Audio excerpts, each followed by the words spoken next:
Klabu ya Young African Young FC inazidi kufanya balaa zito kwenye soko la usajili, na hii yote ni baada ya kujiimarisha kwenye eneo la ushambuliaji. Sasa Yanga hawapoi wala hawaboi, wameamua kwenda Afrika ya Kusini kutafuta mshambuliaji huyu, kwa maana wanataka waongeze safu ya ushambuliaji. Sasa je, ni mshambuliaji gani huyu ambaye anatua karibu katika klabu ya Young African? Tunaenda kumtazama hapa Tubone Media. Kitu ambacho natakiwa kufanya ni kukaa nasi mwanzo mpaka mwisho. Naam, klabu ya Young African inakaribia kukamilisha usajili wa mshambuliaji wakati wa Chipa United ya Afrika Kusini, Justice Figuedo mwenye miaka 27, raia wa Eswatini.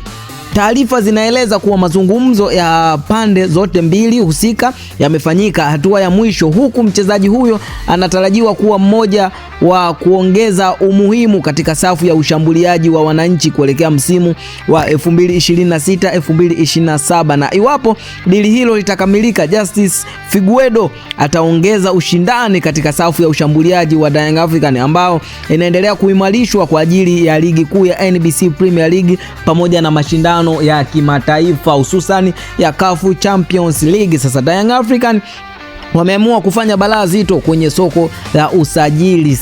Sasa je, wakitoka kwa mshambuliaji huyu wanafuata kwa nani? Taarifa hizi za usajili utazipata hapa Tubone Media. Hakikisha umesubscribe na kubonyeza alama ya kengele. Hii ni Tubone Media na hadi wakati mwingine, bye bye.